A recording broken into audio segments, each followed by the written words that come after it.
CSDB logo with a collage of 12 videos in the background zooms out and fades to a solid white background. CSDB logo, Excellence in Service, Colorado School for the Deaf and the Blind, established 1874. Title, Story Boxes for the Blind and Visually Impaired. Title, Julie Vinacore, Teacher of the Visually Impaired. Julie is seated in a classroom. A story box is a group of collected objects that you put together to help a student experience a book. So it gives them a hands-on experience instead of just listening. Hi, I'm Jim Olson, low vision therapist.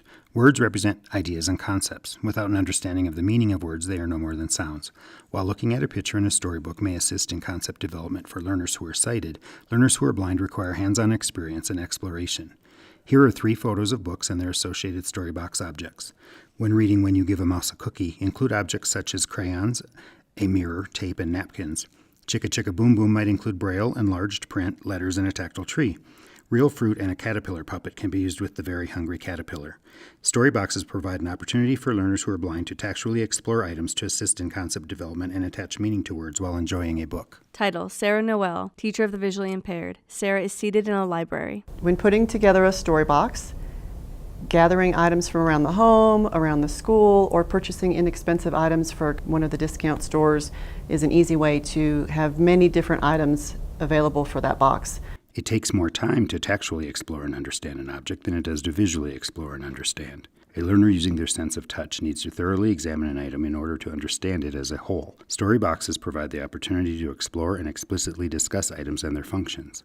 Here are 3 photos of books and their associated story box objects. When reading Goodnight Moon, it's relevant to discuss phones, clocks, brushes, and combs. An apron and cooking utensils can be explored when reading Curious George and the Pizza. Froggy Gets Dressed can be accompanied by different articles of clothing. A student explores a book in Braille with the teacher. It's very important for students that are visually impaired to develop their tactile skills, their sense of touch. Tactile development is increasing the child's ability to use their sense of touch to learn about the world around them. We want them to be able to differentiate between objects. Tactile discrimination is the ability to obtain information through the sense of touch. The development of this skill can be incorporated into the use of a story box.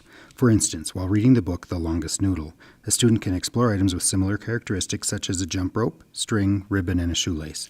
The similarities, such as being long and skinny, can be tactually explored in addition to the differences, such as the length, thickness, and material texture. A student reads a book with Jim using a video magnifier. Clocks and good night socks. A pair of socks and a pair of mittens hang on a drying rack. So are those socks or mittens? The student explores the socks. Yeah. Socks. So we're going to leave this. It's also important for our future Braille readers to be able to distinguish those dots when they're reading Braille.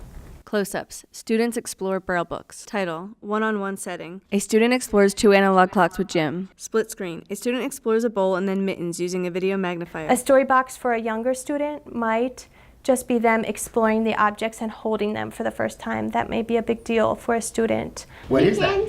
A second student takes a sponge out of a bucket and wipes down her desk. You know why? Maybe it becomes a family activity and then they read it with sisters and brothers. 2 boys seated together. The older boy reads a book and hands the younger boy an article of clothing which he happily explores. As they get older, maybe they can start to identify the objects and name them. And then from there, when their skills develop even further, maybe they can use the objects to retell the story. Good night socks. Good night socky. A student explores tall socks, putting one on her Do we hand. wear socks on our hands? Yes. Do we wear them on our feet? We wear them on our feet, yes. Title, Group Setting. An educator reads to a group of 4 students seated at desks.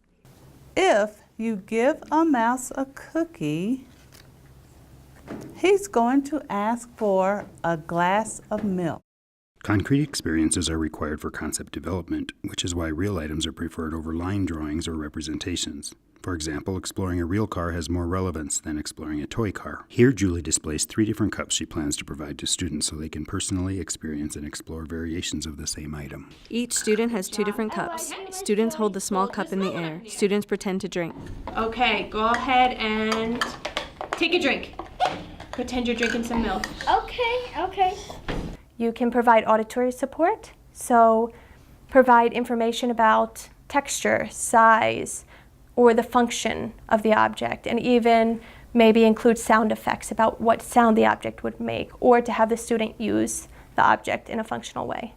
When you give him the milk, he'll probably ask for a straw. As an educator reads, students tactually explore straws. Here's your straw. You can explore it. It's a bendy straw. It is a bendy straw. Can you bend it? But then I have the cup by him. When he's finished giving himself a trim, he'll want a broom to sweep up. A student uses a handheld dustpan and broom. After that, some of our Braille readers are going to be exposed to Braille, so maybe they can just follow along on the Braille. And then as they get older, they may be able to read the story along with you. Fold Title: Independent reading. A student reads a Braille book. on his Clothing items are on the table. boots. Sarah presents small boots to the student. And here's some boots. Look at these little boots. Do you have snow boots that you wear when it snows outside? Yeah. All right. It's important to remember when you put together a story box that it's going to look different for every child, and you need to tailor the book and the items in the story box to the student that you're working with.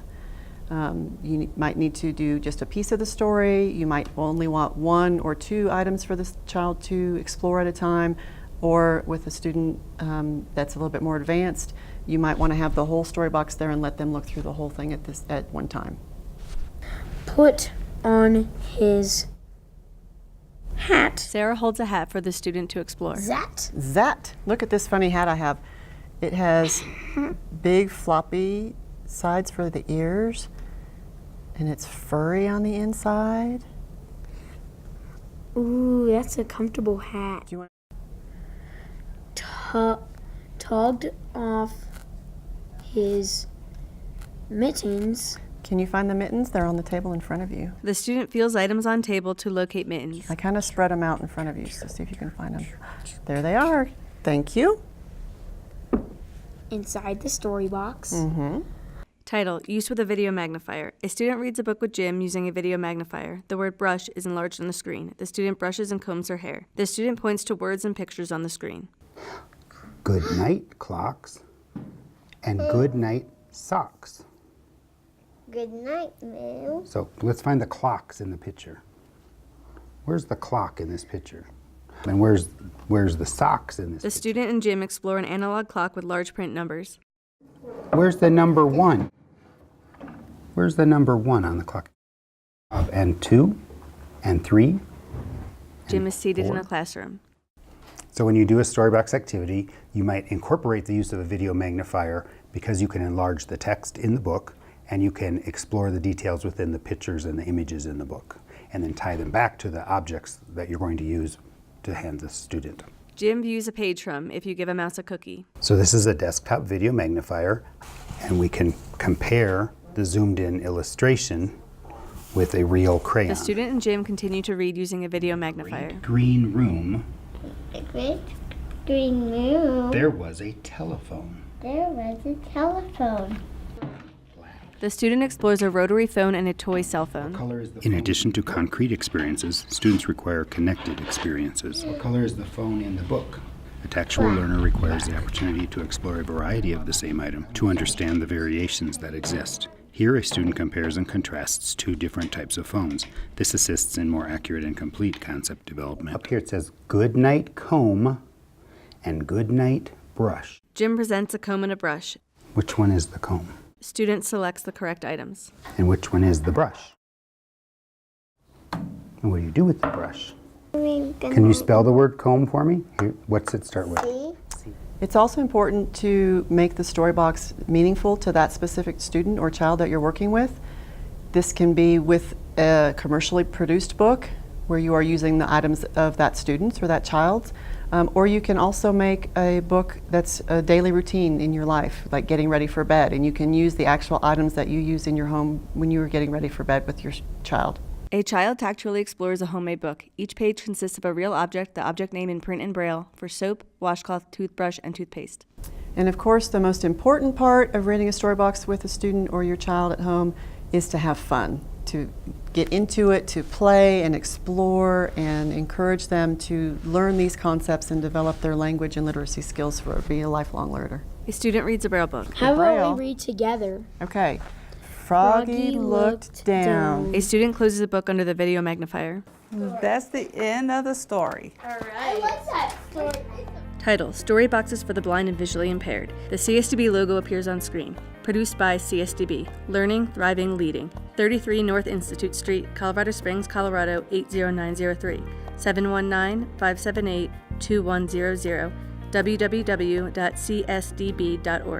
Contributors: Jamie Cusimano, Donna Chiali, Sarah Noel, Jim Olson, Joyce Smith, Julie Vinacore. Video production: Austin Balich, Deb Branch, Sean Levier. Audio description: Jamie Cusimano. Captioning: Lori Wilson.